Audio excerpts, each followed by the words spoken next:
What's going on, gamers, and welcome back to another episode of the Squawk and Seas podcast, your favorite Pokemon podcaster's favorite Pokemon podcast. My name is Kyle Cooper Rios, and I am joined, as I am every week, by my good friend, the Pony Bottle Champ, Mr. George Fabre. George, how you doing? Happy Monday, Tuesday, Wednesday, Thursday?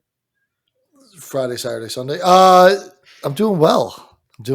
It's been a good day. I've been really focused on work, putting in the grind of the.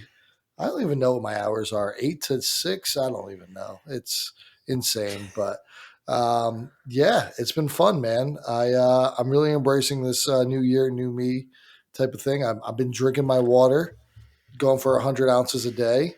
All right. Pissing like a racehorse, but yeah, man. How about you? How's your Tuesday?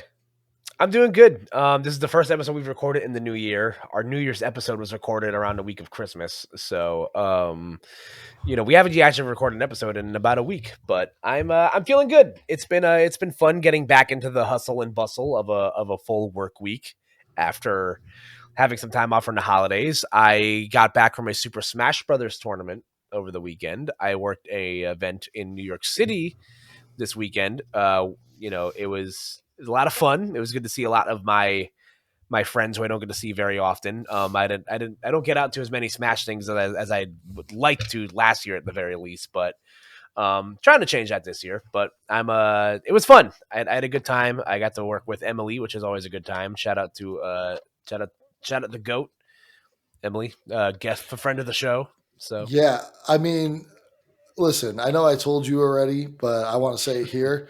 You and Emily killed it. You guys are great. I said the comment. I said I'll repeat it here too because I know it sounds like a little off.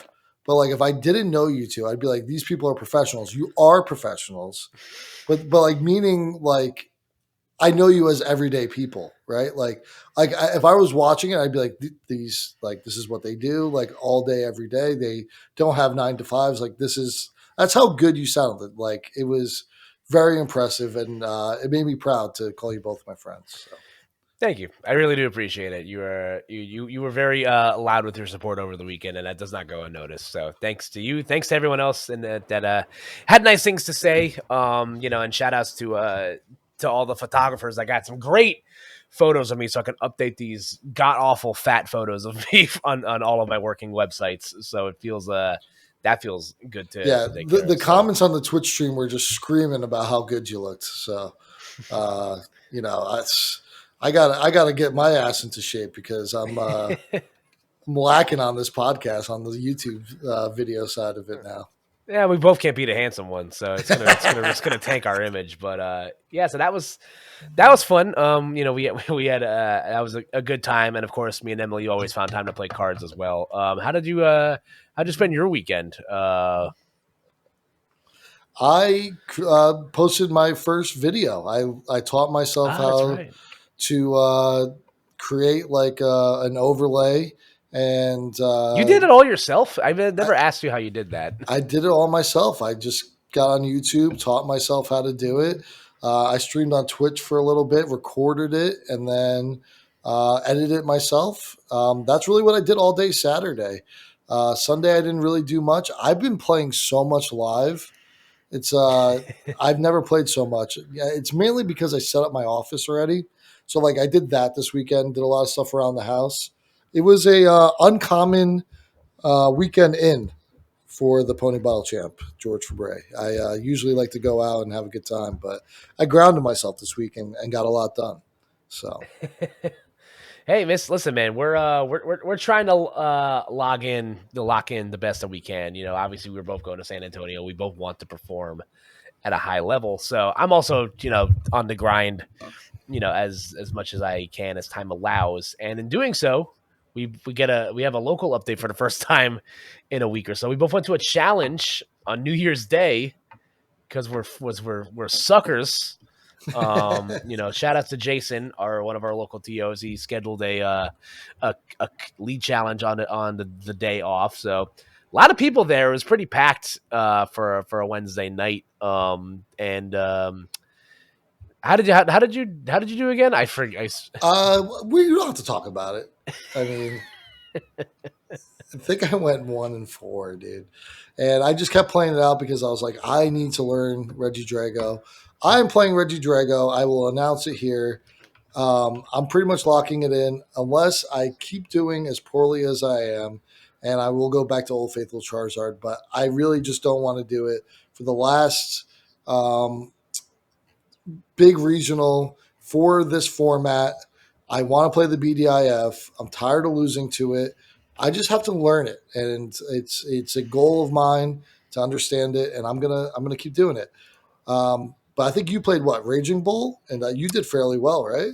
I did play Raging Bolt. I got fifth place at the cup out of 25 Yeah, masters. it was a big. It was a lot of people.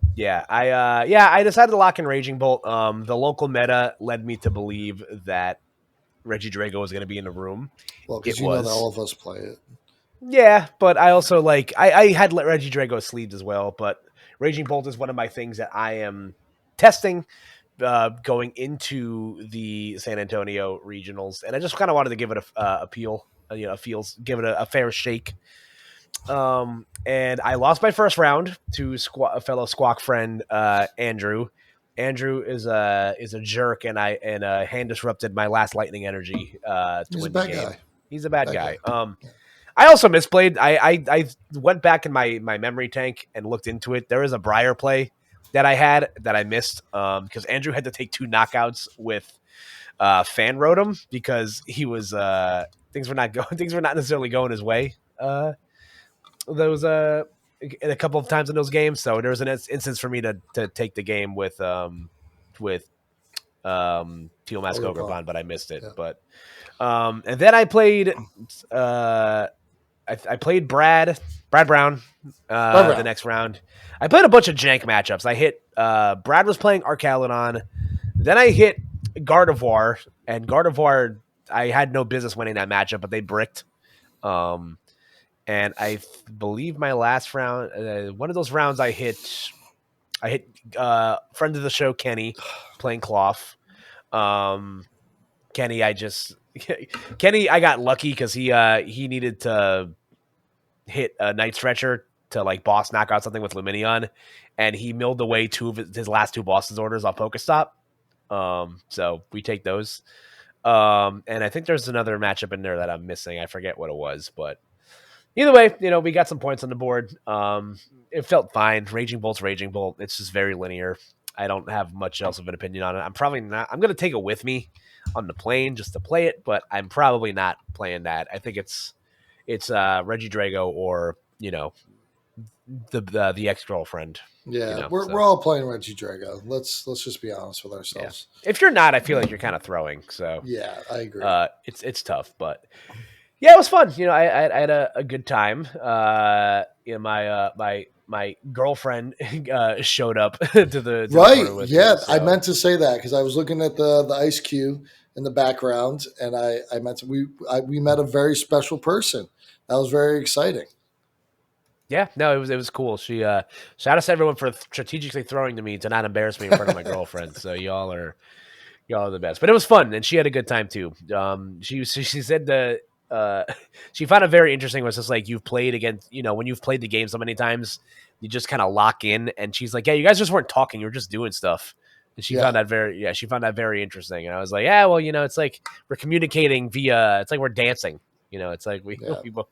we all know what this stuff does. So, but it was fun. First good event of the year. We got some other stuff coming up. We're getting into the thick of things. We got a training sesh coming up at my place, and then we're gonna hit I'm up some so pumped for cups. that. I love doing that more than anything else. I think, have a couple of soda pops, that make you feel a little funny, and just hanging out with the crew. Because like at the same time, like it's not as competitive as a cup in a sense where you're going up against strangers, but we're all so competitive within, right? And it's like the bragging rights more than CP matter so much, right? Yeah, Like if like we're gonna do some kind of tournament s thing, doesn't really matter who wins, but everybody's gonna know who did the best, and they're gonna take notice of it.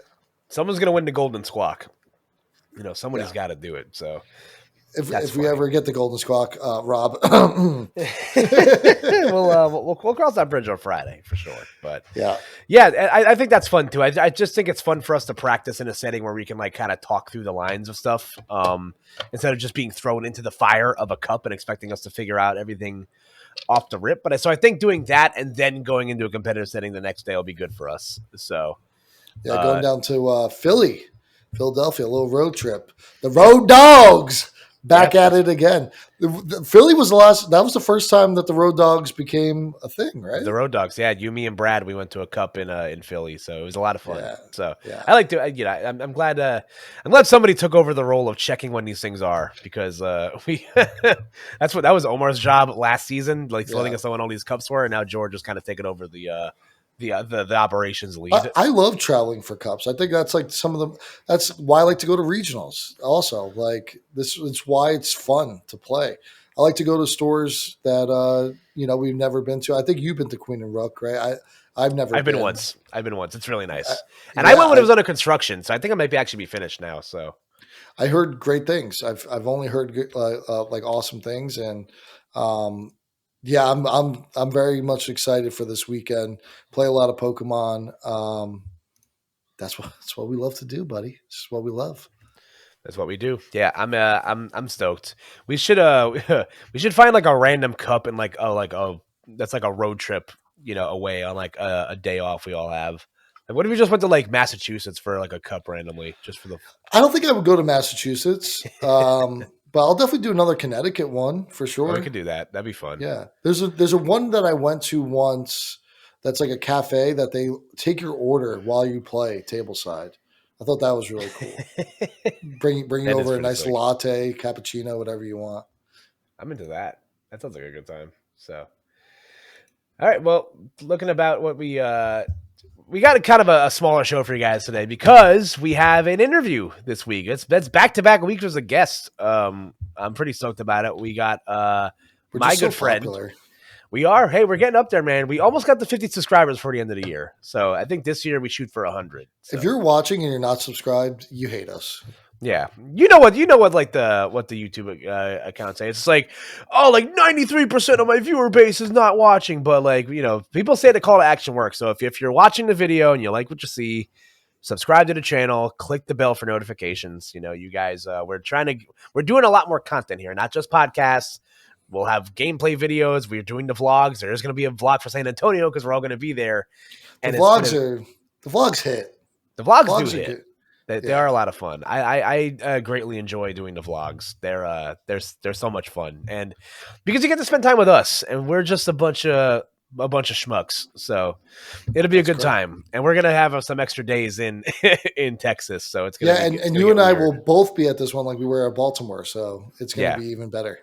it's gonna be. It's. I'm curious how much of this footage we're gonna be able to actually use. So we'll we'll see what happens. I But will not wear a cowboy hat though. yeah. I won't. I will, so it's fine. We'll figure it out. But yeah, we got a guest this week. My good friend, Super Smash Brothers professional and content creator, and new to the Pokemon TCG, Eric ESAM Liu will be our guest for the second half of this episode. We had a great talk with Eric. We're coming to you guys from the future, from the past, but we had a good chat with Eric. It was a good You time. can't let them So know our secrets, Kyle. You can't. they don't know. Listen. They'll figure it out. We're time travelers. I'm coming from the future. I know what you're gonna have Reese's. You're gonna have what did you buy? What candy did you buy? I already forgot. Reese's peanut butter cups. Read it. You, Okay. you know, you know what I didn't mention though. You know what I opted for this time because What? I went to Target earlier. I got the plant based ones. We're gonna see how that goes. Okay. They're made with like oat milk instead of like regular milk because Oh, that's kind of all right. That's cool. That's kind my of cool. tummy. I got tummy issues. You- Your tummy hurt. Yeah. Oh man. Well, we gotta we do have some chatting to do this weekend. Obviously, a lot of it is just it's kind of sparse news. There hasn't really been anything super crazy the last couple days. But the biggest thing we've gotten is like some card reveals the last couple days. We talked a bit about the battle partner set in our last episode. We got some introduction to some cool cards there, and we got to look at some other cards that are coming out here. What's interesting to me is that a couple of these, it's confirming that we're not just getting partner Pokemon in this set, which I find Yeah. interesting. So there's a couple of interesting cards here. I would like to start with the one I think is the more interesting one of the two, the Dunsparce EX. We got a there's a I think this is the Dunsparce's first EX card in the format. It's got 270 HP. It's a stage 1 Pokemon. It's got 2 attacks. The first attack is for 1 colorless energy. Adversity Tail does 60 damage for each of your opponent's Pokemon EX, and for 3 colorless energy. Drill Break, 150 damage, and it's a shred attack. So, and it's got, I don't know if you saw the art on this 70 HP Dunsparce. That guy looks cool as hell. It's like a cross stitched, Yeah. yeah, it's like knitted. I Yeah. love it when they do cards like this. These are so Yeah, they cool. do a few cards like this. Yeah, it's cool. I mean, and then it's got like the felt for like in the background for the Yeah, rocks and I the think this yeah. is so cool. I love this card a lot. So they like just take a picture of that then, right? I think there's a YouTube video I watched where they like showed people how like the creative process of how they do these, and yeah, they just like take like a photo of it and Yeah, it's pretty cool. yeah, and it's got 70 HP, so that's good. So Yeah, Buddy and Pop is searchable. Buddy Puffin and protected against the Dragapult. Yep. But the real star here is the Dunsparce EX. Ugh, tongue twister. Yeah. Its first attack kind of freaking broken, dude. Kind of broken. For 1 colorless, 60 times the amount of Pokemon EX your opponent has in play. Rip Roaring Moon, rip Cloth, rip Miraidon. We're just swinging for 1 energy, doing massive amount of damage. Do you think this card is going to be playable? I think it reads like a good card. I don't see why it wouldn't be playable. Like it's got all the things that you want in these like this has some like pretty steep competition. And I like what they've done with these like stage 1 evolving Pokemon. They've got, they've done it with Goldango and they've done it with Ceruledge. It's a stage 1 evolving Pokemon that needs 1 energy to attack, which is cool. I think this is a very good attack to have. Obviously, this is going to be coming out in a post Sword and Shield card era. So EX Pokemon are going to be everywhere. So you think of decks like Raging Bolt, Roaring Moon, decks that play a lot of EX Pokemon like Charizard. Against Raging Bolt, they're going to bench Raging what Ball two, too. yeah, 2 Ogrepons, 2 Raging Bolts, and a Squawkabilly. That's 6 EX Pokemon. That's 360 damage. Yeah. So yeah, so And you can still play it with like the Dunsparce too. yeah, to help you draw That cards. that helps you draw cards. So I don't know. Like I don't know if it's an archetype by itself. I'm sure someone's going to find a partner for it that's going to make more sense. I don't know what it fits into. Like right now, it's obviously what 2 formats away, so it's a Yeah, little hard to tell right now what it's going to be best with. But I just think, yeah, man, like that's like what deck isn't like okay, it's not good into Guardy, right? But sure. like I can't think of anything right now that it's not going to be because Charizard EX, you're going to probably have at least a Charizard EX and Pidgeot. So you're doing 120 at least. And Yeah, if it's early, you're swinging 120. Charizard can't knock you out without Duskull, right? Because you can yeah. go Dusclops. Yeah, even if you go Dusclops, it's only doing 260. So it can't one shot it. You have to go Dusknoir. I don't know. Like 270 is kind of very relevant. Yeah, just kind of thinking about like what's in format right now, with what we're losing. Something with like Glass Trumpet makes a lot of sense. Yeah. The hard part is going to be how are you powered this thing up, because this comes out in an era where Radiant Greninja no longer exists. So getting energy in a discard pile, not going to be necessarily as easy. I mean, you still have stuff like Earthen Vessel, you can Ultra Ball, obviously, and maybe there's like other engine, and maybe there's other cards that can do what that does, like Reverum, I guess, if that's an option, for something you can use to discard energy. But I think it's curious. Again, we still have some time before the rest of this comes out.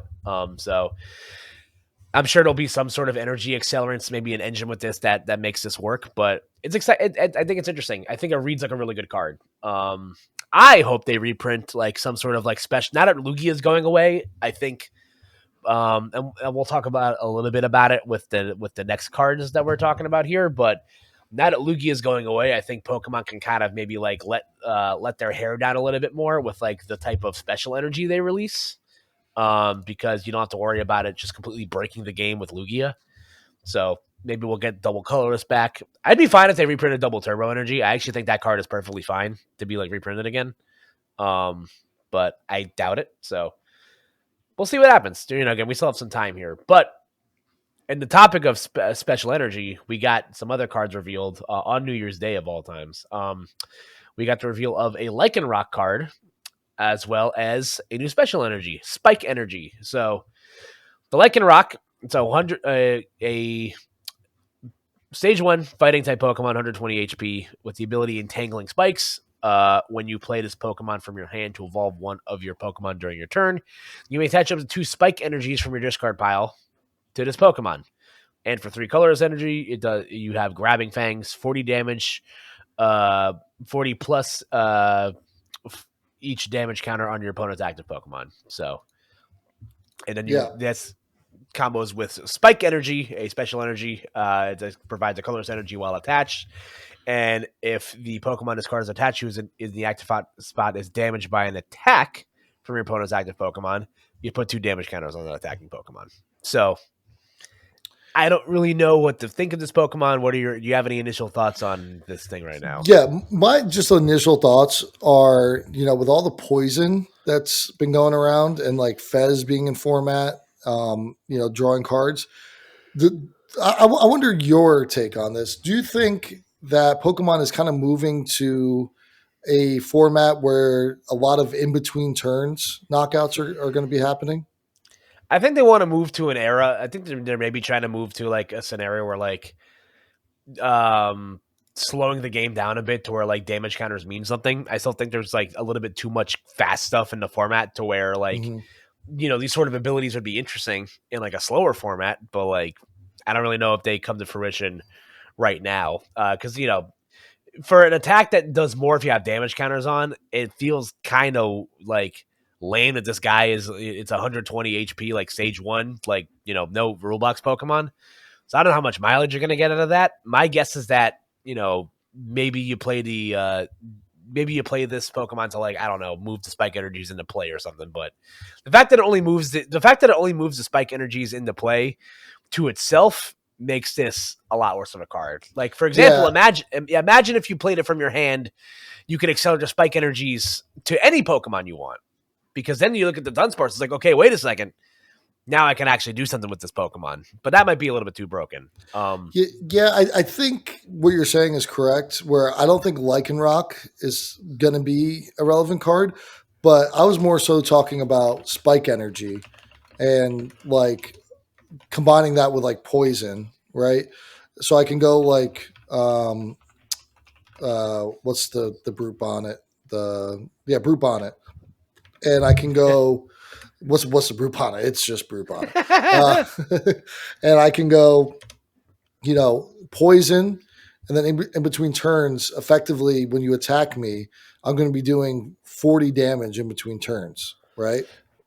Yeah. On your turn going in, you attack me, does 20, then does an extra 10. So 40 damage being put on the board. 40 damage isn't irrelevant, like it can really mess with a lot of things. And it kind of could set up a scenario where it's like you have to move out of the active to attack, because if you attack, you'll go knocked out into turns, having to promote something else, making that scenario, which I think is interesting that Pokemon's going into this kind of mechanic. It's not something that's been really necessary in the past with all these big Pokemon that are just one-shot KOs. That's what the format has been for a long time. Yeah. I think my problem with Lycanroc as a concept, first of all, I think the SIR you get for this is pretty sick. I like Lycanroc a lot as a Pokemon. I think it's pretty cool. So that'll be a fun random pull in a league pack every couple of weeks.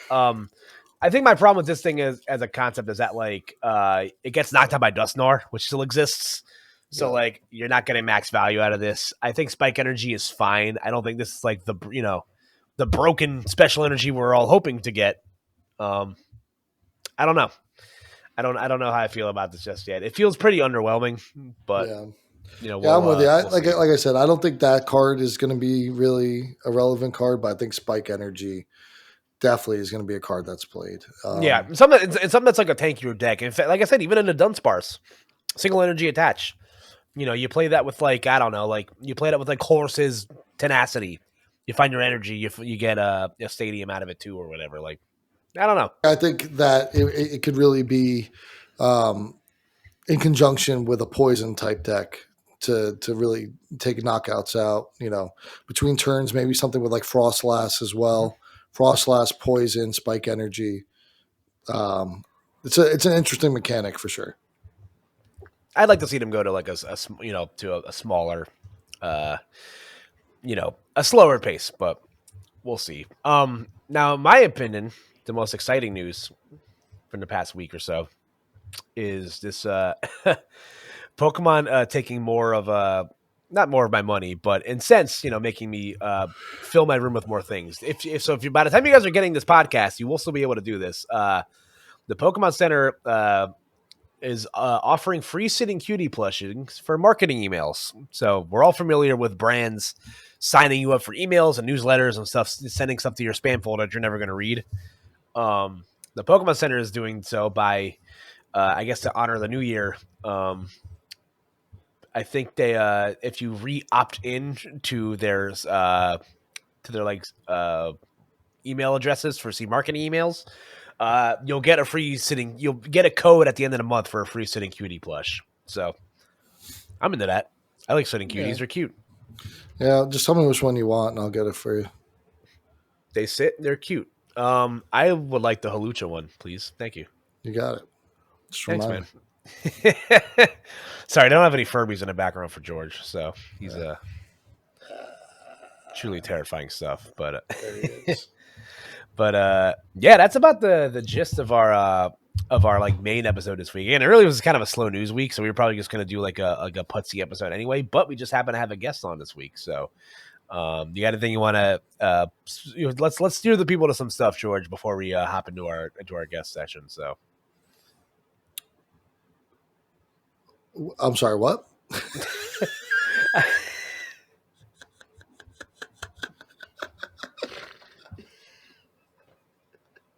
I'm keeping that in. That was funny. You're an absolute space case. So before we transition to the second part of our episode, George, is there anything you want to point the people towards? Oh, sorry. Sheesh.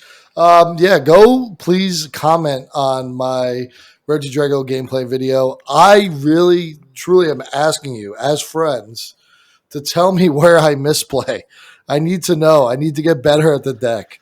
I did it to get better, not for content more so. I am asking for help. Please help me. Did you edit that thumbnail all by yourself too? I did. I'm impressed, man. That looks pretty good. So yeah, it's right in what I use for it. I used let me look what the software is. CapCut. CapCut has a cover photo you could do, and I used OBS Studios to record it. I'm just figuring it out, man. I'm just trying. I'm trying my hardest. I think you might just be our thumbnail guy now. I don't know. I think we just found a role for you. We just found a job for you on the podcast. So all right. I mean, I'm down. Whatever. Yeah, we'll figure it out. We're just a couple of guys. That's all we do here. The biggest news! I got the Ice Cube rug, by the way. Yeah, Ice Cube rug is dope. Shout out to the GF. I don't know if you want to use her name, so I'm trying to be respectful. Yeah, no, she crushed it with this. I love this guy. He's a handsome looking guy.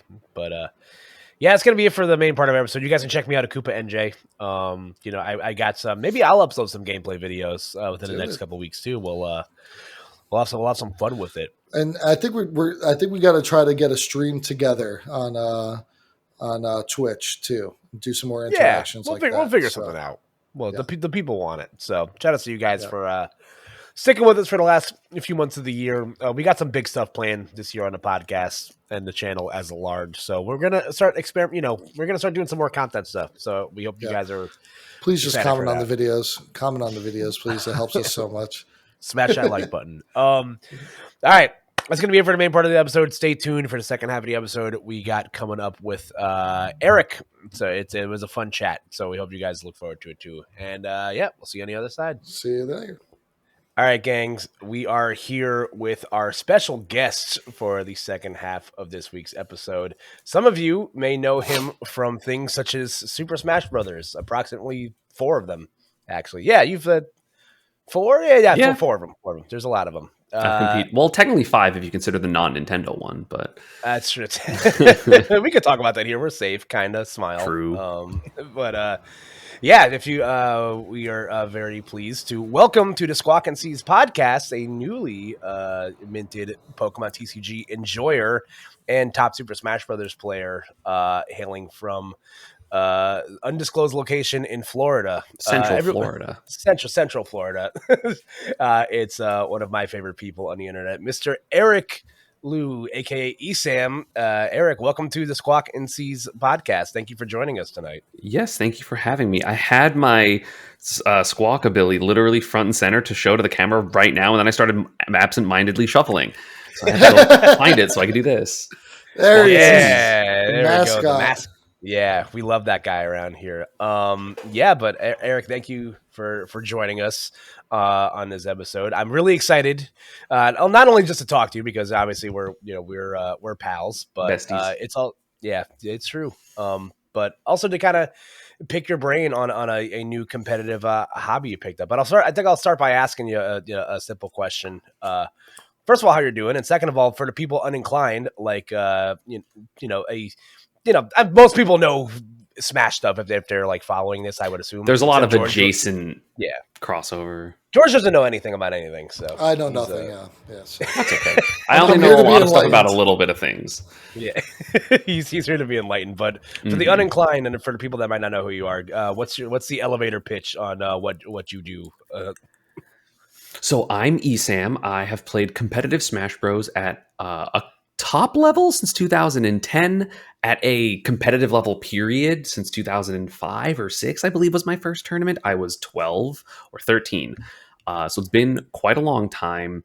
I have been thought of as top, I was the best Pikachu player for a very long time, since literally 2010, probably before 2010, but I was young, so I didn't travel to get the results of the better Pika players, but I would watch them and be like, I'm better than them.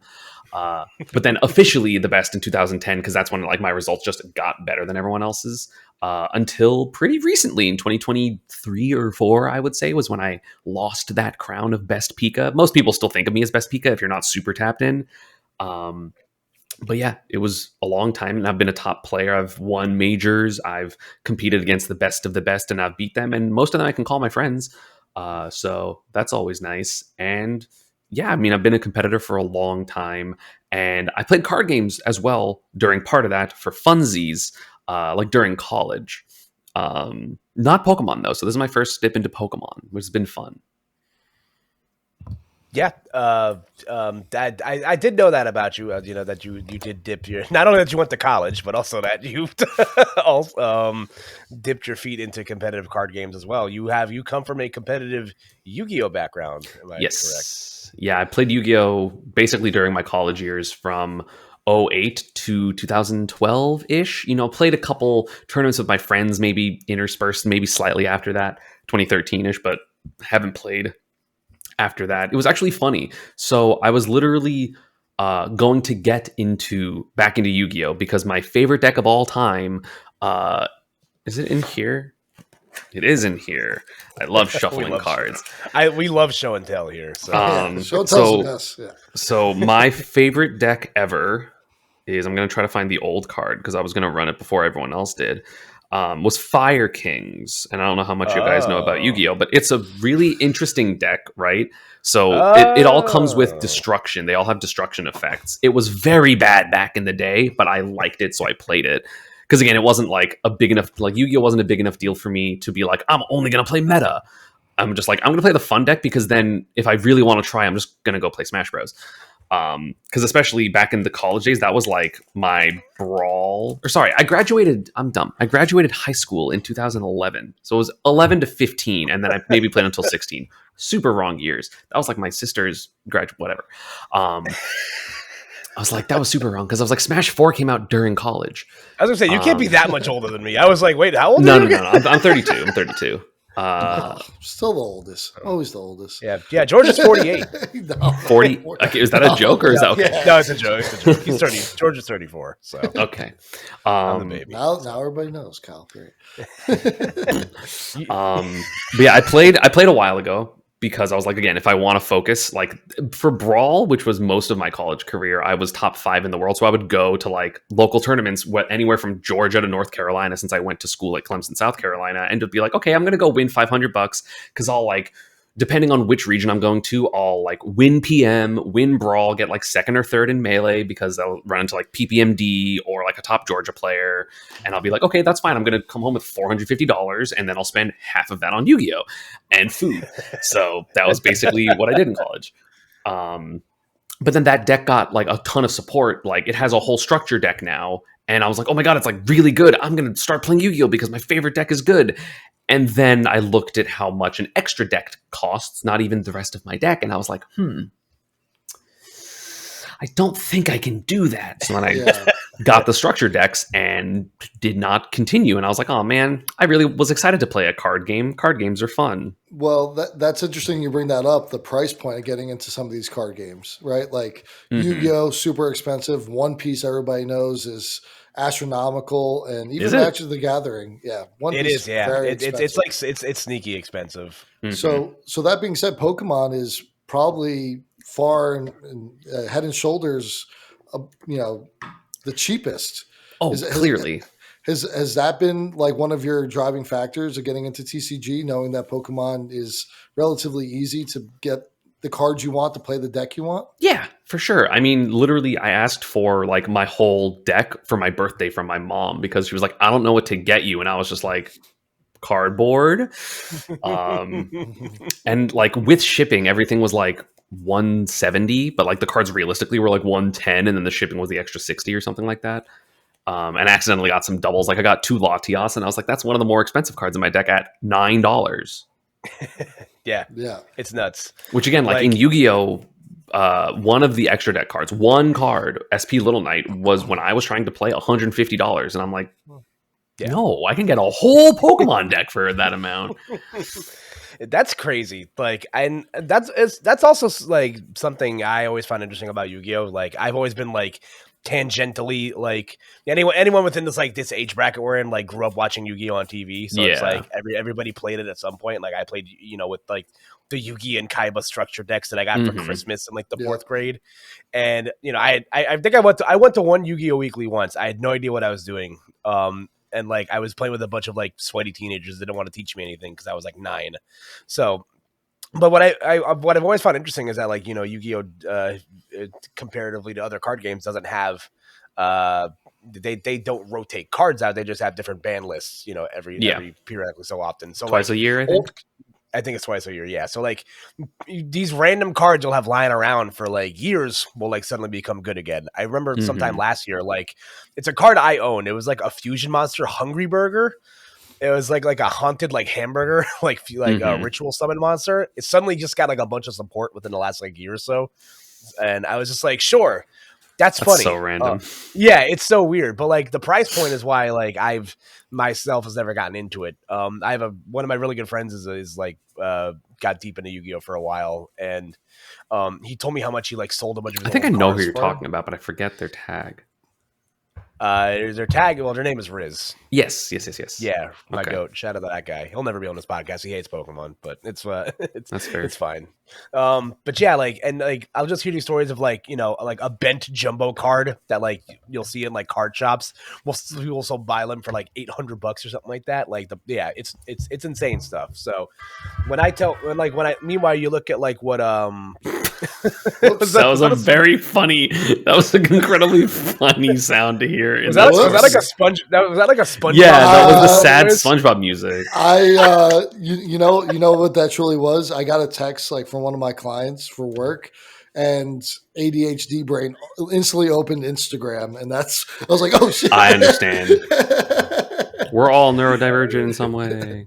Yeah, I love trains and cardboard, but yeah, it's just when see what people pay to like compete in Yu-Gi-Oh and One Piece, and I got into the Star Wars card game for a little bit, Star Wars Unlimited, and even that, like some of the cards in that are running you like 20. I pulled an uncommon card that I flipped for $50. I was like, this is clinically insane. Like, it makes no sense. Alternatively, Then, the other end for me is I hear so I'm hanging out at the locals, and then people are like trading and stuff, and I see like these really fancy cards, like not like the super, the whatever the Charizard, the Pikachu, whatever the actual expensive card is, and they're just like, oh, like how much for this? And I'm expecting like a normal 50, 40, and they're like, oh, 11, and I'm like, that's like. Sure. That's like your first page of your binder. $11. What? And it's crazy. So like for me, like my perspective is like so messed up that I'm just like, oh yeah, this should be like 50, 60, 10. Yeah, that's almost 2 play sets. It is weird that now with Pokemon, like the few cards that are really playable that have like the secret art rares, there'll be like 3 per set that'll be over $100 maybe. Which isn't a lot. It depends on the set. And then other than that, all the other cards aren't really worth anything. And typically those have like other versions. So it's not even like for me, like I saw the Pikachu was super expensive and I was like, oh no. Like when I went to look up, I play Miraidon right now because Pikachu was in it. And I don't want to play Lost Box because that deck is lame. I was like, oh no, Pikachu's going to be like $50, and it was like 3. I'm like, why is there a $3 one and a $400 one? And it's like they came out at the same time. Like I can understand, like obviously again, Yu-Gi-Oh brand. It's like, oh, the original Dark Hole and MST and stuff like that are expensive because there's 12 versions of them, and this is the best one. It's like this came out at the same time as the fancy one that's $400, and I'm like, why? I mean, collectors, because Pikachu is Pikachu, but like it's crazy to me. Yeah, that card shouldn't be $500. It's just it's so Greninja. There's a Greninja card that's the same thing. There's like the SIR that's like $475, and then there's the base ready one which is like pennies. 2. So it's like 2. It's crazy. It's interesting stuff. It's always people will pay big money for the mascot characters always, and sometimes randomly like I don't know. Miriam from Scarlet and Violet. Yeah. But now that we've kind of brushed up on your history as a card game player, what was kind of the driving force for you to like act besides the price point? Like, what was something that was intriguing to you about the Pokemon TCG, and how have you been feeling since you've been kind of dipping your toes in this a little bit more seriously? So basically what happened was after Supernova big Smash tournament, I believe you were, I'm pretty sure we saw each other. I was there. I saw you for maybe 20 seconds, I believe.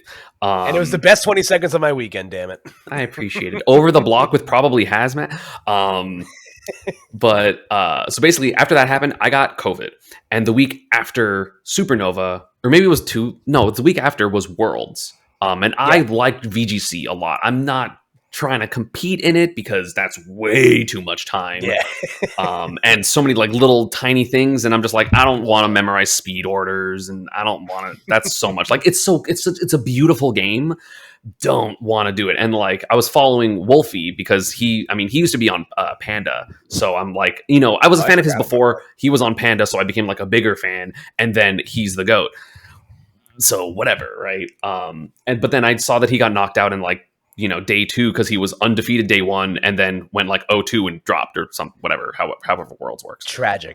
Unfortunate. But then I was like, okay, well, I'm not really invested in VGC anymore because like all the people I know are out. So like, I guess I'll watch TCG.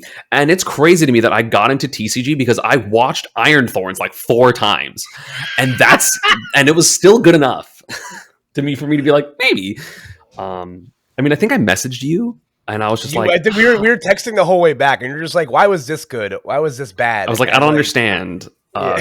Explain it to me like I'm 5. Like, Yeah, because like I don't know what the cards do. Like I know the rules of Pokemon because I was yeah. like, this is I know two prizers exists. I can understand these things, but like they're going like, oh, bosses, and then like putting it away, and I'm like, I don't know what just happened because I don't know what cards are. Yeah, if you go to a local and you watch two players that have been playing for a while, they just put cards down and they don't announce anything. And if you don't know what's going on, you're like, what are they doing? They're just putting cards down. It's like watching I don't know if you ever watched like How I Met Your Mother, but Mhm. when Barney goes to play that like crazy casino game and they're like Yeah. that's what I always think of when I see someone watching two players that don't really know the game and just put down cards. And it's like understanding between everybody, but they like Hmm. if you don't know it, you're like, this is crazy and madness. Yeah, and Yeah. then I think you told me, Kyle or Koopa. I don't know what. In the Well, Pokemon world, I guess people just use their names, which is it's a yeah, lot of government names. It's very it's funny. like it's funny. There are a few like there is a decent amount of crossover. So like every now and then like someone will call me Koopa and I like activate like a Splinter Cell. It's like who the hell? It's like, oh, who just said that? Like There's one of 7 someone people knows. here. Yeah. Someone knows. Mhm. But continue. It's been funny going to locals because like first off they're locals, and again nerd space is very intertwined, so I'll be just like Yeah. hi, and they're like Eric, and I'm like yeah, and they're like look at me, the fact like I mean especially like currently like I'm one of the main people that wear masks in public, so it's like see me like name Eric, wear mask, bald, and they're just like then they see like I play Pikachu and they're like do you play Smash Bros? I'm like yes. But it's very funny. Yeah, it's very funny just seeing people, or like some people are like, oh, like I didn't want to mention it because like you're not in that space, and I'm like, honestly, appreciated. Even though like I'm fine being who I am. Yeah. But it's been a lot of fun since starting because like I did Pokemon TCG Live or whatever. I think I started with Lugia. I didn't understand why Lugia was good at first, so I played Roaring Moon because I saw that on stream, and I was like, kill people. I was like, this is fine. Then I like played Lugia, and then Terapagos came out, and I was like, that seems cool to play. And like Noctowl, that's so, and like I feel like that deck was honestly what made me understand the game more because when you have a very simple game plan with whatever, like if someone gives you Goldango, you're going to be like, okay, this makes sense, and there's not really deviation from how you're going to play the game.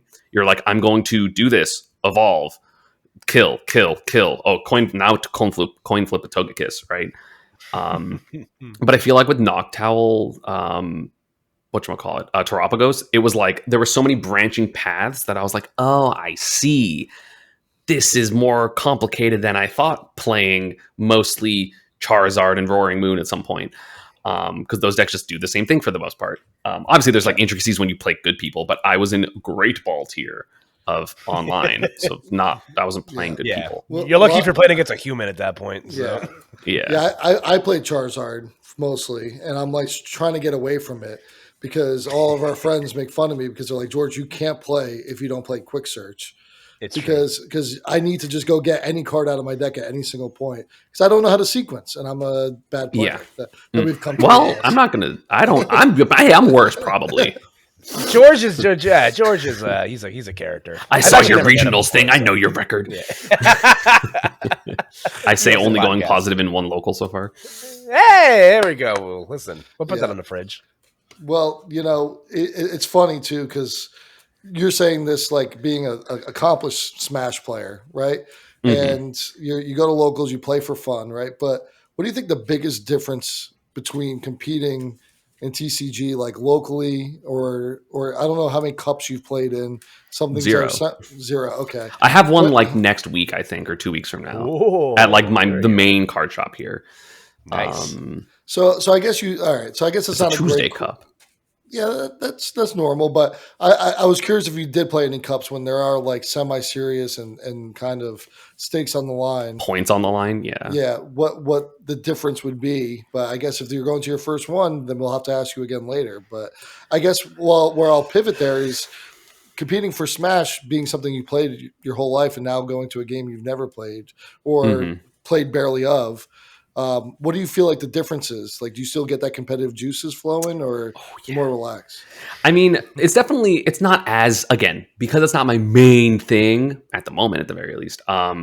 it's not as like I never take it as seriously. Like I'm still tryharding. Like I mean, it's like I don't think I've ever played a game and not tried 100% ever, right? Like in Brawl days, which Koopa, you'll know what they're sorry, Kyle, you'll know what this means. Like I would play my main Pika, and I played Pikachu and Ice Climbers, which were grab the characters for the most part, and especially in specific matchups. And there was like an 11, I mean, I wasn't super old. I was like 18 or 19. And there was like this kid that came in like somewhere between 9 and 12. And he played Falco, and he played me round one. And I went, I'm sorry. And he was like, what do you mean? And I picked Pikachu, and I chain grabbed him from 0 to death 3 times in a row. And he like, and I was also, that was my most ego time. Like you never met Ego Sam. I never have, no. Where like, again, like the unbridled confidence of a 17 or 18-year-old who's then also actually good at something. Yes. As opposed to being entirely misplaced. So I'm like chain grabbing him, and I'm like talking to my friends because I know the timing, and I can literally look away. Like I had memorized, especially at that point, how many grabs it was until they were dead. So I was like literally like, okay, 1, 2, and I'm talking, and then I'm like, okay, it's 12, 13, dead. And then he was like, what do I do? And I was like, the matchup is unwinnable. You cannot play this matchup. He's like, I play Wolf, and I'm like, that's the same thing. He was like, who else do you play? And I was like, Ice Climbers. And he was like, well, I know that one can grab me and kill me. I'm like, that's why they're good characters. It's true. And then I did it game 2 again. And I was like, I'm sorry. Like, I feel bad, but I'm not going to not do that. But in terms of like competitive Pokemon, like again, because I was in Yu-Gi-Oh for quite some time, I definitely like the card game brain, right? Because it's different types of problem solving. Because like Smash, it's a lot of, I have the knowledge, let me apply this in real time as things are happening and notice what you're doing. As opposed to card games where it's like, okay, I know the optimal line if you have everything. I noticed you're not doing that. Therefore, something's wrong, or especially for me right now, I'm like, oh, I think I know what they're supposed to do. So that must mean this is weird. Oh, I don't know what I'm talking about. And then I learn, right? But learning sequencing is really fun. And it's just literally card games are for neurodivergent people because it's just constant problem solving, especially for Pokemon, because like I don't have to worry about hand traps or anything like that or trap cards. So I'm just like, I'm going to do my play. And like I have to think about what you want to do next turn. But like, let's say like I win dice roll, they go first, they have Charmander up, and I'm like, cool. How do I get to Iron Hands? And like that's the entire puzzle, right? Yeah.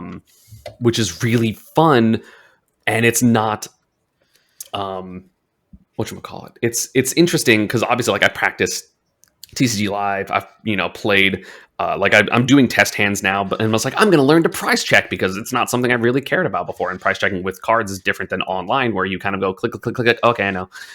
It's so crazy that you said like that Iron Hands thing, because me being a Charizard player, I'm like, well, if I have a backup Charmander on the bench, you better play Bravery Charm because you're getting Iono knocked out next turn. It's true. Exactly. I do like play the Bravery Charm. So that's like the first thing I thought. I was like, oh, you're attacking my Charmander with Iron Hands? You better have Bravery Charm because you're getting knocked out. Exactly. But like for me, it's just like, it's such a fun thing. And again, it's like the sound of like putting the card, like the click of putting it down, hand shuffling in general. Yeah. It's just, have you been doing that under the desk? I have literally every episode. Yeah, I have my full deck and I've just been shuffling. Since you said neurodivergent, it just kind of clicked on. So you're just like, okay. And it's just, it's hand shuffling. It's like remembering your prizes if I care to check. It's so funny. I learned how to do it and then I forgot to do it my first 2 offline games. I'm like, and like, dude, my prizes have been so unlucky in my locals. It's been crazy. I have prized Latios like a third of my games. And I'm like, I'm going to set up my thing. And then Latios is my last P. Okay, what about Squawk? And that's also prized. Like the amount of times I've had Latios and Forest Seal Stone prized. So I'm like, Secret Box. Generator, I guess, and that's the end of my play. It's been crazy unlucky. I feel like it's kind of swinging a little bit back in my second or my third local because I only prized Forest Seal Stone 1 of 5 rounds, or maybe 2. There we go. But like it's been crazy. But like the skill set's super fun. It's very enjoyable, and the vibe is different, because like obviously again, some people know me. as ESAM. So they're, one of the things that's always interesting in like a community where you have like status is people technically treat you different because they're like, oh, well, I know who you are. So it's kind of nice to just like be a person. Yeah. And like, I'm not like going to be shy I can about the see Smash that. Bros stuff. Like there were definitely two people playing Smash on the table, like after because like they ID'd after round, like they were both 3-0. So they ID'd. And like when I finished, I got up and I was like, oh, Smash Bros. And they were just like, do you want to play? And I'm like, do you want to lose? And like one of them was like, what? And the other one was like, I don't want to play you. So it's very fun though to like not be in that position of like everyone knows me and just to like be Eric, as opposed to, again, like I'm fine being ESAM and I talk to people and stuff and it's totally fine, but it's nice to just be kind of just a person that's there. Because people treat you like a friend as opposed to something that potentially they can gain something. That's not even necessarily nefarious. They're like, oh, well, if I'm close to you, maybe we can like play more and I can get better. Like it can be as simple as that, right? Well, Yeah. that being said, I think there's going to be a regional in Atlanta, right? Has that been announced? There is. There's a regional in Atlanta. It's at the end of April, I think. So we would love to see you there. Maybe. I mean, that's a long car ride, but it's a car ride. Yeah, exactly. Me and it's good. No, you. Well, I was gonna say it's rough that there's been regionals in Orlando the last 3 seasons, and of course there's not one this year, which would have been perfect for you. Yeah, but I guess you'll have to settle for Atlanta, Georgia, if that's Atlanta's a cool city. I like it. I've been a fan every time I've been there because I used to go there a lot during my Clemson years because it's like 2-hour drive. Boop. Totally fine because I think it's like a 6-hour drive for me. Me and my wife were literally just talking about that yesterday or 2 days ago, being like, maybe we should go to Atlanta because it's like a vacation that's not in Florida. I don't think that would be the time. I mean, maybe me, but not. I don't think we would go. The royal we. But yeah, the royal we, exactly. But no, it's been really fun and enjoyable. And again, just figuring out the puzzles has been super fun because it's like, oh, how do I do this? How do I do this? How do I do this? And like sequencing things correctly feels so good. And then sequencing things poorly makes me feel like I don't know anything. And it's the worst. But I'm learning. Welcome to my world. You rare candied your Charizard first, you fool. It's you hit on a lot of points that like also resonate with me, again, as someone that comes from a different community with a recognizable face. It is kind of nice to, again, I in the same vein, I've never swayed away from talking about Super Smash Brothers. It is something that I do. It is a part of who I am. So it's like, of course, I'm going to talk about it. But like, it is also nice just being to be Kyle for a couple of hours, and I love to be Koopa all the time. So, and that's cool. I've had similar instances where like I've sat down across from people. They're like, "Do you commentate?" I think you are. Yeah, do you commentate? I'm just like, yeah, and so it's like. That's always a fun conversation to have. Well, you also do late night too, though, so that's where. That's true. Yes. Yeah. So now I'm a little bit more recognizable in both spaces. I'd say the biggest thing for me, that is the online TCG. Oh, do you cast online? I cast online. Ooh. I'll send you the link to the events if you're ever interested in. Yes, I would. I don't know. The only thing I know is sometimes like Azul enters tournaments, and I'm like, I don't know where to do things. Oh, baby, step into my office. I'll send you the link after we're done. So. Hell yeah. I'd say the biggest thing for me, like competing in like Smash tournaments, competing in Pokemon regionals, is that I'd say the stamina you need for a full days of competition is like nuts. It's like, different for sure. It's very different because like you can start a pool at like 10 o'clock in the morning at a Smash Brothers tournament. And at by noon. 10:45, it ends at noon. By 10:45, you could be done with your weekend. You could go 0-2, and go on the rest of your weekend. But at a Pokemon regional, they start at 8:30 in the morning, and you're playing 8 rounds, which are at least an hour long. Yeah. So it's you're playing best of 3s. So 9 rounds. 9 rounds sometimes. So I used to have 9-round regionals for Yu-Gi-Oh. So when I would go to like Charlotte. Yeah, it would be like, it would be like 500 people, and I know then there's day 2 cut because Pokemon regionals are like 2,700. It's so big. The numbers are crazy just for TCG, and then VGC also has like 1,400. I'm like, this is crazy. Yeah, it's a It's lot of scene. bodies. It's a scene. Yeah, so like it's like that aspect of like the mental fortitude you need to like stay locked in for the entirety of a weekend is tough, which is why I tend to stray away from decks like Lost Box and decks that require a lot of like Different branches. different branches. I like to jam my face into the square hole and just kind of go forth with my weekend. But also what I like about Pokemon tournaments compared to the hustle and bustle of Smash stuff sometimes is that I like when it gets quiet for that hour and I can hear myself think while everyone's playing. It's different than hearing like No I one's went to a Smash cheering. tournament. Yeah, they are, but like it's a different type of noise. They cheer for the the clink- stream match as opposed to Yeah. the every single match. Yeah, like going to a Smash tournament this weekend, like, hearing the hustle and bustle of like GameCube controllers, it's really cool, but also it can be wildly overstimulating sometimes. So like, Over a weekend, being for able sure. being able to sit down and like everybody knows to be quiet while everyone's playing. So it's like, you're able to kind of decompress a little bit. It's a low rumble, it seems like. Yeah, that's actually interesting too, because when we go to regionals, the VGC stream, you'll hear like the oohs and ahs and like gaffs, right? And you'll hear it on the TCG stream, and it's never for that. TCG is like almost like a golf match, It's like quiet claps, good move. Until like Good top play. 8 or something, Good when play. it's like, oh, these No. are like they have the groups of Did people not pop off for the whatchamacallit, the heads on the executor? Well, Yeah. Okay. But I guess that was like a particularly cool moment. Or they'll like scream in shock when somebody like, I think it happened when Jesse prized 3 of his electric generators at Worlds. You just hear like the scream, the blood curdling scream of murder from the crowd. Like, oh God, his prize cards are terrible. So. But for the most part, it's pretty quiet. But then on the VGC side, like it's a crit, and everybody's like, "Oh my God, I can't believe it!" People are counting out the attacks and population bomb. It's very funny. Yeah. But yeah, that's for me like the biggest thing I've noticed in terms of just like the competitive environment difference. But the stamina is definitely different. Obviously, it depends on the people because, like, as top player, no offense, Kyle. I'm terrible. I'm a commentator. I'm chilling. It's definitely different because, like, you have to be so tremendously locked in and then be like, go away.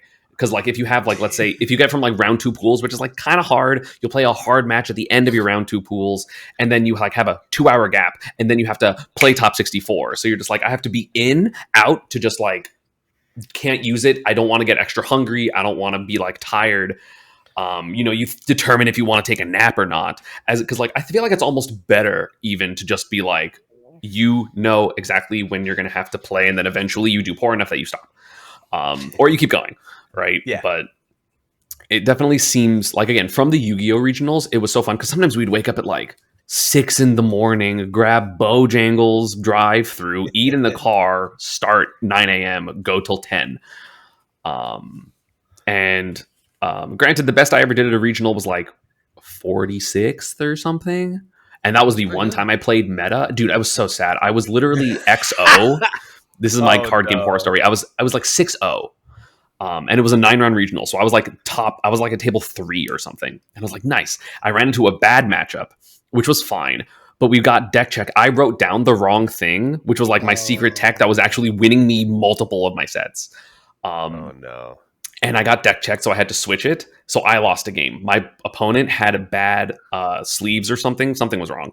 And so he got a game loss. So we played a best of 1 in Yu-Gi-Oh! Where there's a side deck in my worst matchup that I had literally half of my side deck for. And I still should have won because they bricked, and then I misplayed. And then I lost because of it. And then I was so tilted that I lost my next 2 rounds and got like 40 whatever. I think I got my invite to nationals by that. Like barely. And I was just like, I'm so upset because if I won that, I knew I would, like, the person I played, obviously tiebreakers are a thing, but again, I would have been like top 3 tables. There were 2 mirror matches that it would have been, because that was, if you guys know anything about Yu-Gi-Oh, it was Dragon Ruler format, and I was playing not Dragon Rulers. I was playing Constellars, which was the second best deck in the format, in my opinion. And I teched a card in both my main deck and my side deck for the mirror match that I didn't see anyone talk about, and I would have played the mirror match almost surely, and then I would have beat them, and I would have like won the regional. And I was like so upset with myself that I misplayed that. It's really tragic. Which I'm sure that'll happen in Pokemon. But also, no side deck is crazy because you just have to side deck. You have to main deck your side deck, which is insane. It's like, what matchups do you hate? screw those decks, play 2 cards that ruin them. I'm like, okay, I don't know how to do that yet. I don't know You how to really build make decks. me want to play Yu-Gi-Oh right now too, because I played like growing up, and it was just like it was just Dark Hole, Celtic Guardian, or Change of Heart Yeah, tribute. It's a 1800 beat blue. sticks for Yeah, sure.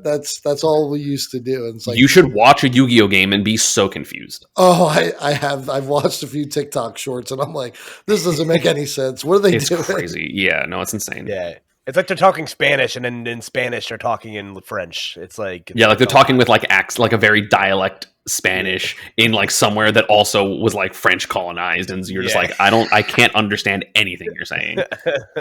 Summon Skull attack mode. That's all Yeah. I got. Oh, some skull go. Yeah. So, One of the best cards at the time for sure. Yeah, love that guy. 2500, So- 1200. I remember. It's kind of insane. And only level 6, so you only needed to sacrifice one Yeah, creature for it. One creature. Yeah, that I'm kind of shocked that you pulled that off the rip like that. dude. I have a crazy memory sometimes, but that in the Cursed Dragon, that was the other 6. Oh yeah. Yeah. I had an action figure of that guy. That guy was cool. It was weird. My parents didn't know what to get me for Christmas between like the ages of like 12 and 14. They're just like, this guy's a Yu-Gi-Oh character on it, right? That's So, fair. So before we get into our fun game segment, I do want to ask 2 more quick questions. So obviously we've talked a lot about Super Smash Brothers and the TCG, but what's another game that you really like outside of those 2 games that you've been playing? And in terms, just off the rip, what's your favorite Smash Brothers character of all time? Well, favorite Smash character is probably, there's 2 answers, which is Ultimate. I want to say Pika, but he's so lame right now, and that's why I don't play him anymore.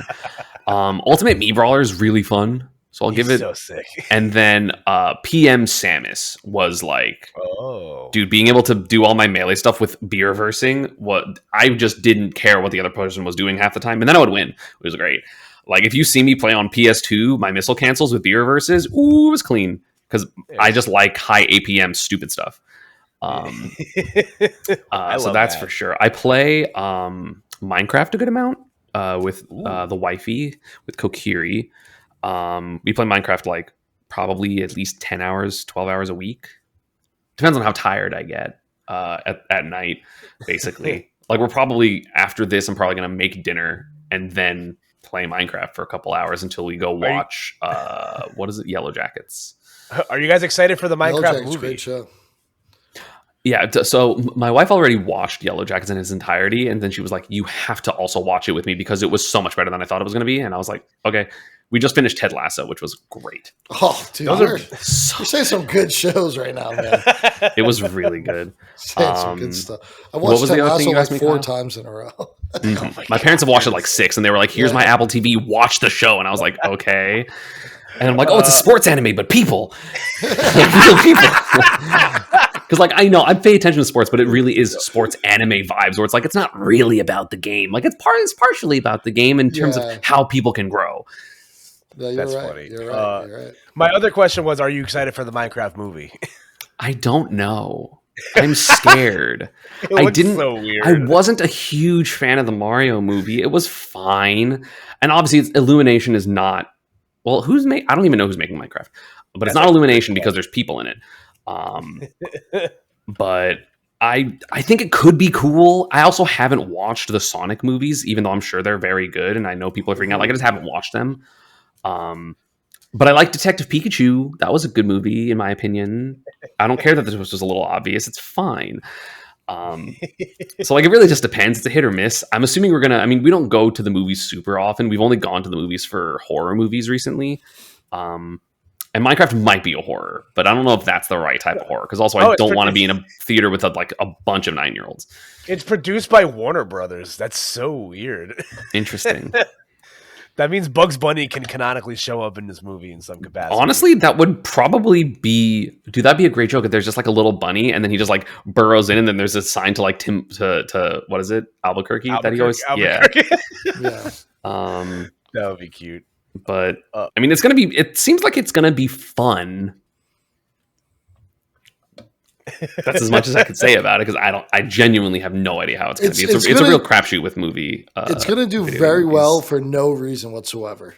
Because a bunch of 9-year-olds are going to watch it, so it doesn't matter if it's good or bad. That was the same thing with a Mario movie. It was like super high grossing, and it's just like there was 2 good characters.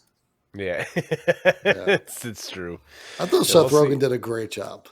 He did. That's one of the 2 characters. Yeah. In my opinion, it was DK was pretty good, and I think Luigi was really good.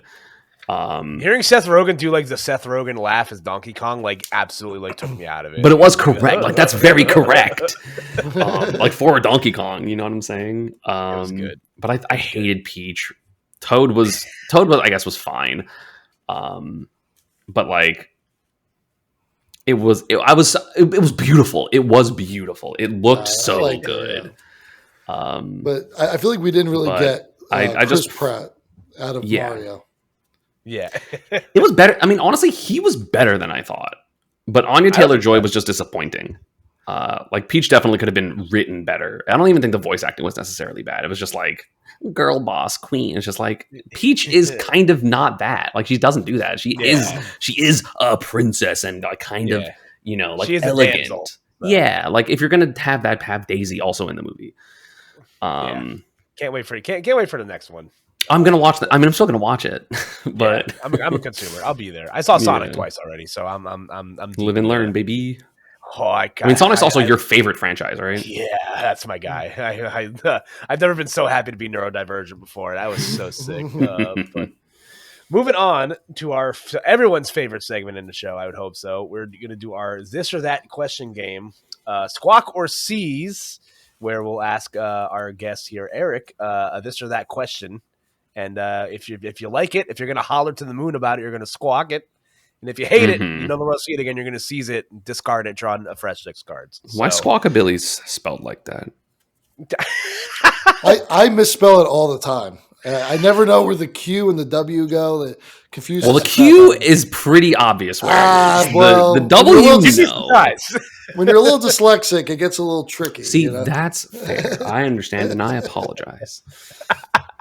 Wait, real quick. Can I tell a funny story about my dyslexia sometimes? Yes. I'm not like actually dyslexic, but I have dyslexic moments. So I went to Wawa the other day, and I don't know if you know what Wawa is. Yeah, I know what Wawa is. Okay. I've traveled around the country, and also there's Wawas here.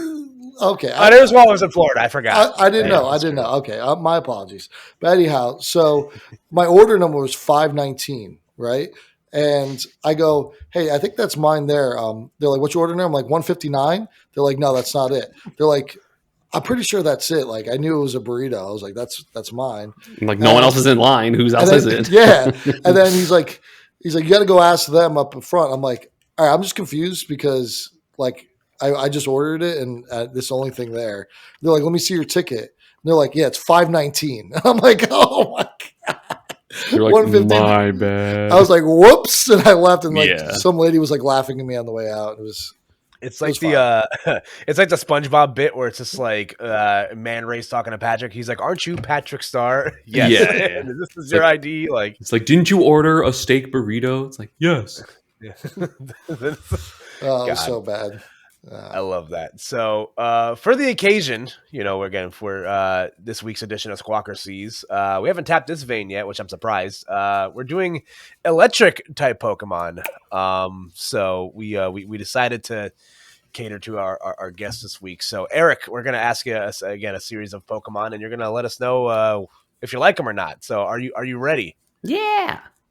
All right, so I'll open up the line of questioning, and I'm not going to give you the obvious one off the bat because that would be silly. We gotta. You're not going to give me any of those guys? No, not yet. Not a softball yet. You got to see a pitch first, pal. But we'll give you a fun one because it's topical to the conversation. Are we squawking or seizing Miraidon? Squawking. He's cool. Yeah. It's a cool design. It's so funny because a lot of people expect me to be a big Pokemon guy because I play Pikachu, and I kind of just played Pika in Smash, and like everyone played the first 2 gens if you were our age growing up. Everyone played. Like if you played video games, you were gonna play Pokemon. But like I don't really care about Pokemon, so I haven't completed a main game since 2nd gen. So like This I is gonna don't. be fun. This is gonna be Yeah, so sick. like I know what a lot of Pokemon look like because I'm again aware of it, and especially I know VGC type stuff. But I might have to look up a couple that you mentioned. This is gonna be Which so much fun. Yeah. let me do a different tab so I can literally look it up. You're completely fine because I have to do the same thing. So I'm the biggest Pokemon fraud there is out there. Uh, My favorite's I'm not even sure. Dragonair. Oh, that's a good one. okay, yeah. That's a good one. What about we'll stay in the first two gens in these early ones here. Jolteon. I'm gonna seize. Jolteon's Ooh. probably my least favorite evolution. Hmm. Honestly, I think his design is fine. I really hate the voice that they gave him. Jolt, like it's like I don't That's Jolt. fair. It's I don't like it. It is very Even, abrasive.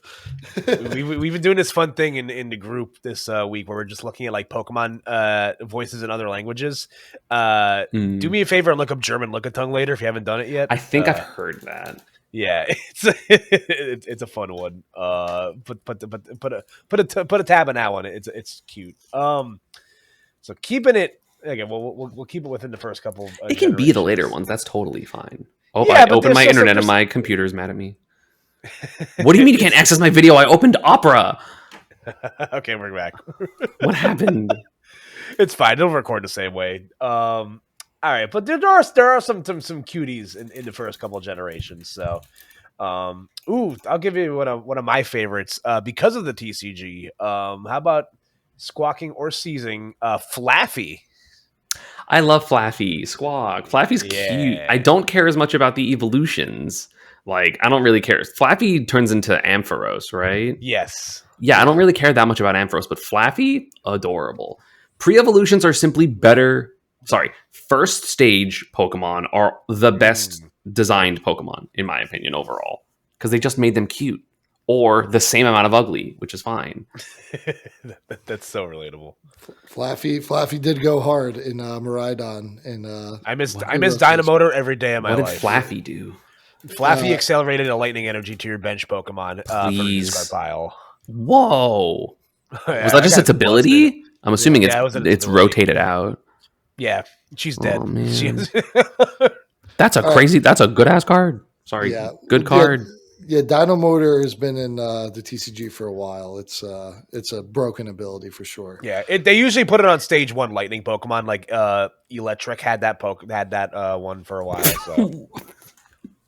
Sorry, Yeah, I looked weird. up. I looked up the German Lickitung.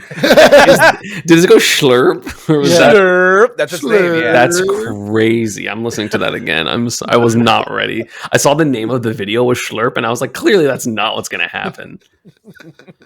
Yeah. That's insane. All right, so Eric, I'll give you a newer one here. It's not the latest generation, but the one before. Yamper. Is that the little? That's the little dog, right? Yeah, the little corgi. Pokemon. I love Yamper. Yeah, Yamper's super cute. Corgis are my favorite dog breed. So that's a big Squawk in the house. There we Super go. cute. I love that guy. All right, let's get weird for a second. A little free. Get a little freaky here. This one, I like unironically enjoy this Pokemon, and I can't tell you why. Are we gonna squawk or seize Stunfisk? Oh, I know what Stunfisk is. I feel like it would be a seize, but I feel so bad for him that I will say Squawk. Because he looks like someone stepped on him, and I feel bad that that's a thing. You know, like I can't be mean to Stunfisk. It's already dealing with the meanness of life towards him. God, that's so real. Yeah, Stunfist is He's a guy. poor guy. Because it's not like an ugly. It looks like something bad happened to him. It's not like it is just ugly. Like it looks like Life that could have happened been to a him. thing. Yeah, it looks like it could have been a cool thing that then just something happened. All right, I'm between a few here, but I think I'm going to go with this one because it's a Pikachu. What do they call it? Like a Inspired. clone, yeah. And was a very prominent card in TCG when it was in the format. Dedenne. Oh, Denny's cute. Little, I'm just going to be close and it'll work. Yeah, the little mouse guy. I like the little mouse guys. They're all cute. I think, ironically, I don't think Pika's the cutest one of those. I think that, what's the one? Emolga?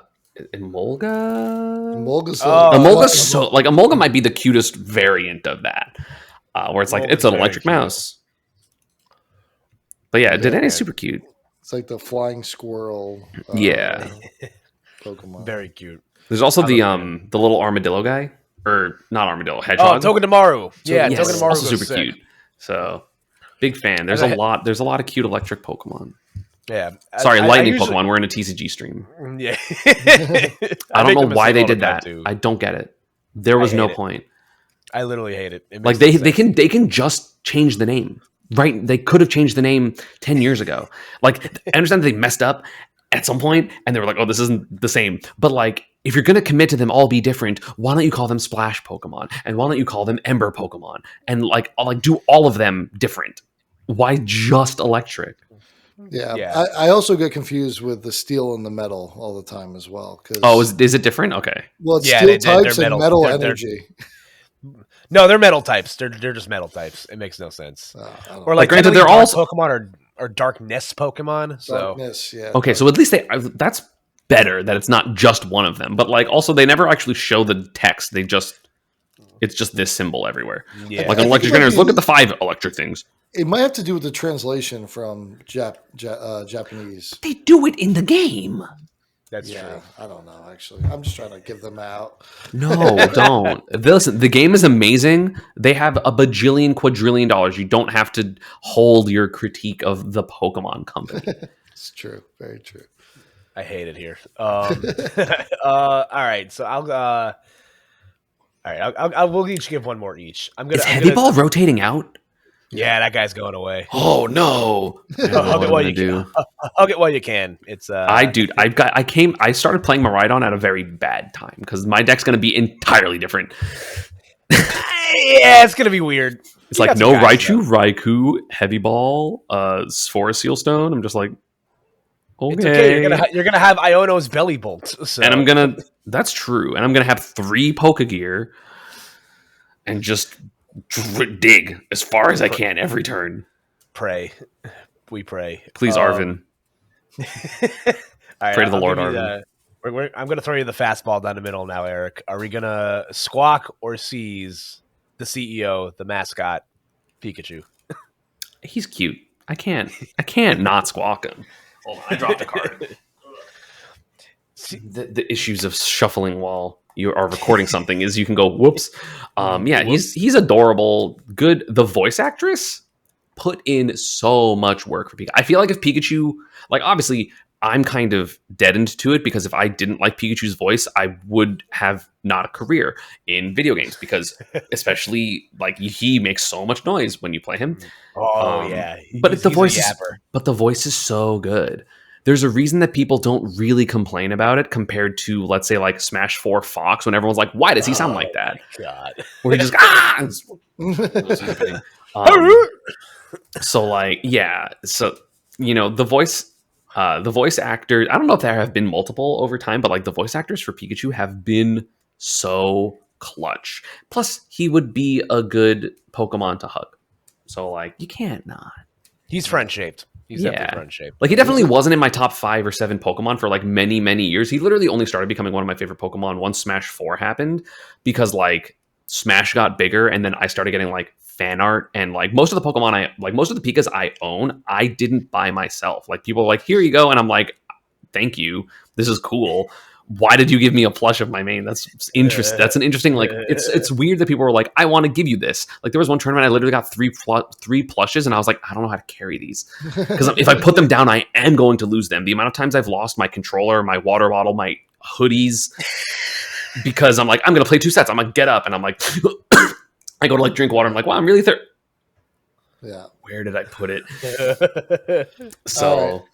Being that you are a competitive Smash player, got to shout out one of our friends that Kyle just casted with, Lyric of Wisdom. Her favorite Pokemon Squawker sees Luxray. Ooh, Luxray's good. Luxray's like the moody boy, right? Yeah, he's Yeah, so sick. he's sick. He's definitely edgelord bait, or at the very least was in Gen 3, 2. He's old. Four.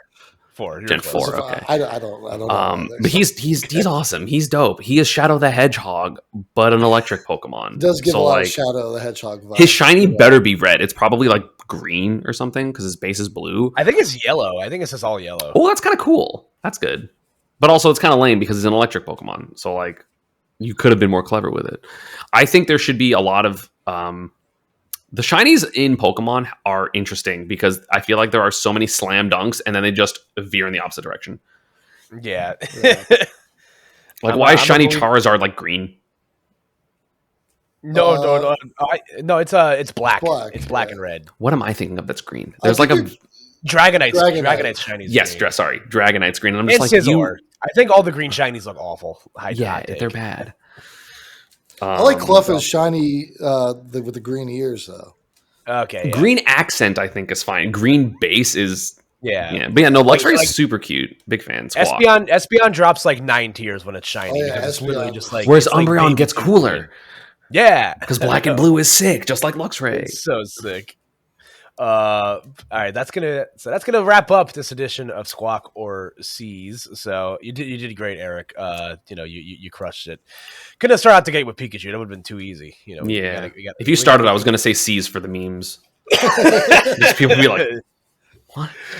Oh man! So dropped him in Smash, dropped him in real life. He sucks. I'm gonna throw out all my plushes now. Your favorite Pokemon is me. My favorite Pokemon is me, brother. It can be. Oh man! Well, Eric, thank you so much for joining us for this excursion. I was really happy when you reached out because I'm just curious to pick your brain on Pokemon stuff, and even if the 6-hour drive to Atlanta is not feasible this season, I would love to. It'd be cool to see you at one of these big things, maybe in the future. But, I mean, if we go to the same Smash event, which I probably go to less Smash events at this point than you do. But if we go, I'm gonna bring my cards so we can just play. I saw that you and Lyric were literally playing right before your block. You were like, "We have to cast. Time to play Pokemon." I literally keep my bag on me at all times. I always have my decks on me. I stay strapped. Yeah. Plus, by then, I probably won't be playing Miraidon. I mean, I might still because it'll be fine. It'll be good still. It's you have Electro Generator and you have Magneton. You guys will be fun. You'll be fine. I feel like the biggest potential is just like, oh no, if I get Badooed, I actually need to not do anything. it's cry. But we'll cross that bridge together at some point. Rest in peace, Lugia. I'll see you in a few weeks. But are you running Lugia at San Antonio? Or it's coming on a trip with me. I don't know yet. You're not playing. You're not. When do you have to submit deck lists? Like as you reg, or you like can the night submit. before? They open up the deck list. Like you can start submitting within like 2 weeks ahead of time. Yeah, you can submit up until like half an hour before the tournament. Yeah, I think it's 7:30 before the tournament starts. Yeah, that's crazy. Yeah. So quick question, really quick, because obviously I know from Yu-Gi-Oh, but like how often do things like deck checks and stuff happen? Because it seems like it happens a ton. It's random in Pokemon. It happens randomly between rounds. Yeah, it happened to me once. And once you make it in the cut, they'll do a deck check for the top 8. Makes sense. And they're like, okay, making sure your sleeves are like not weird, that like 2 of your sleeves are slipperier. Yeah. And that makes sense. Yeah, I got randomly deck checked in when I went to Baltimore. So it just kind of happens whenever they feel like it, I guess. So but let the people know where they can find you if they're inclined to follow you on more, other journeys of competitive stuff you do, and as well as Pokemon. So you can find me on some variant of I'm ESAM, so IMESAM, or on Instagram it's I'm.ESAM. On TikTok it's also I'm.ESAM, I think. Twitter, Twitch are both I'm ESAM, as well as YouTube. So you can join me there. I'm going to probably start streaming. It's so weird. Like I want to stream my Pokemon local so I can look back at my games. And I'm like, that seems really weird to just be like, hi, person I have to play that I've never met before. We're going to be recording my games. And I did one Pokemon video on my channel, which was basically kind of like I basically just took what Zapdos TCG does and was just like I played the person and then I just interviewed them afterwards about our match. Which was fun, but I like want to see the games because I want to remember my misplays because I'm misplaying every game still so far. So at least at some level. The last thing I promise, I'm a yapper. I'm sorry. No, by Part all 2 means. of the podcast is going to be 2/3 the length of the podcast. But like the thing that happens, it's very funny. So in Yu-Gi-Oh, you couldn't really think of your next turn super much or like a lot because you had to be interactive with your opponent because of hand traps, because of trap cards, because of quick spells, whatever. So like you always had to be paying attention to what your opponent was doing. But in Pokemon, you can kind of tune out a little bit, like, you know, pay attention to what they're searching and like remember cards in hand and stuff like that. But like because you can't interact, a lot of times like I'll have like 4 cards in hand that it's like, okay, I need to like Arvin for this and blah blah blah. Oh, actually maybe I should boss this and do this, and then my lines will just go thunk, and then I'm like, I'm gonna Arvin. I meant to do the other, and I'll like, you know, be like, oh, I guess I can't do anything this turn, or like I just take a 1 prizer, which like, you know, is whatever for Miraidon. And I'm just like, oh, I meant to do this other thing. Like there was a game that like I was going to like put down Luminion to get like an Arvin, but I remembered I needed to do something to get a Latios on board. And I was like, okay, well, Latios. And then I like didn't have my Pikachu, or like I needed to put my Pika down first or something. And I just like completely forgot for like my area 0. And I was just like, Oh, you bench locked yourself without area 0. Record scratch. But it's a lot of fun just figuring out the right things to do. And actually, the person last week, my local was won by a Miraidon, and then we played a mirror match, and I literally missed. Like I went second because he was like, "I'm better. Like I'm more experienced. You go second because it'll be harder for me." And then I literally did the same thing where like I had 2 lines, and I needed to get a Latias with a specific like way to do it. And then I forgot because I was like, oh, well, I prioritized my Iron Hands. And he was like, cool, now you can't retreat your thing that's inactive because you didn't get your rescue board or Latios. And I was like, no, tragic. But game has been fun. Thank you for having me. I appreciate it. Good to meet you. Yeah. And don't forget to subscribe to this channel for more Squawk and Season. Yes. Yeah. No, George uploaded his very first. George, like, he texted me like randomly at like 1:00 on like Saturday. He's like, hey, I need the password to the YouTube account. I want to upload a gameplay video. I'm just like, what? Like, sure, why not? So we're trying to, we're doing some content over here, so it'll be fun. But yeah, it's always a pleasure to talk to you. It's always a pleasure to see you, always. And I'm sure we'll cross paths at some point soon. So make sure you keep that deck on you. It'll be yes. We'll square up. But yeah, that's gonna be it's the second half of this full episode for you guys. So we'll catch up with you guys next time and have yourselves a wonderful night. We'll see you next week. Good night, everyone.